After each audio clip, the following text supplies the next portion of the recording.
Boker Tov, Chavrim. I'm Stephen Ben-Nun. You're watching Israeli News Live. Very serious situation happening inside of Syria this morning as we're getting up early.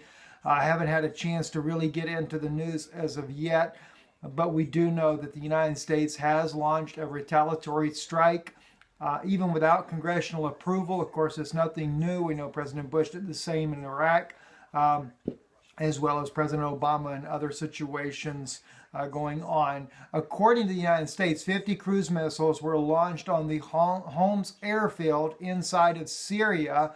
Russian news is reporting 60 cruise missiles were launched. There's been no report to Russia before or after the cruise missile strikes have taken place there.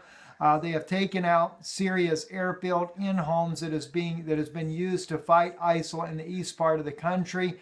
A lot of concern with Russia as of right now. They're going to demand an immediate UN Security Council meeting over the acts. It was just yesterday that one of the officials at the United Nations was saying that there was no proof that the chemical attack was done by air missiles, that it was done by anything that President Bashar al-Assad's Air Force would have carried out. They had no sufficient evidence for this.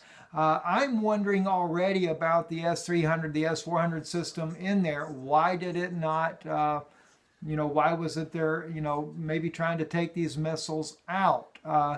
That's something that we have immediately begun to wonder about. We've already reached out to RT's correspondent, Murad Gazdiev, to try to get some information about that. We know that he has been on the ground in Syria many times in the past there to see if he realizes anything about that.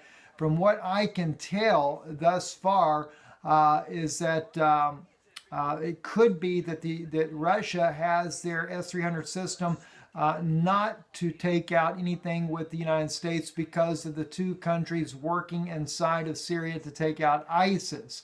But very concerning, mainly in our view, is because this could easily escalate into a third world war with Russia being there. Now that 15 warplanes have been taken out of Syria's warplanes that have been taken out as a result of this, this has really crippled Syria's capacity to fight ISIS. It's going to put all the burden upon Russia now, and it is really going to become a major issue there.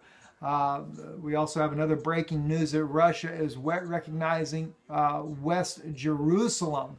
That's something there that I'm just trying to get some information on now. I just saw as we're speaking here on the news here, my wife sent me an email there that just popped up. That's concerning as well, because that shows that Russia, much like the Catholic Church, is starting to side also with the Palestinians. And yeah, it says right here on World Israel News, Russia recognizes West Jerusalem as Israel. Oh, no, I take that back. It's the other way around. Russia recognizes West Jerusalem as Israel's capital. That's a major step in favor of Israel. But East Jerusalem, interesting there, no mention of East Jerusalem, which that would guarantee that the Palestinians will get East Jerusalem as their own capital. Looks like we're definitely going to have a two-state solution coming into play very soon. In a statement released today by its Foreign Ministry of the Palestinian-Israeli conflict, Russia took the unusual step of removing ambiguity about its stance on West Jerusalem after explaining that it is deeply concerned about the absence of the active negotiations between Israel and Arabs and the creation of the Arab state in Judea and Samaria.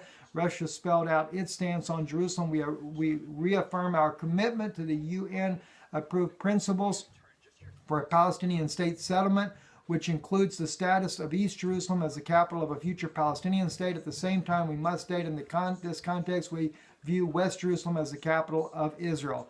Read the statement. Wow, that's a very shock to see that. But again, it clearly shows a division of Israel, something I just don't agree with at all.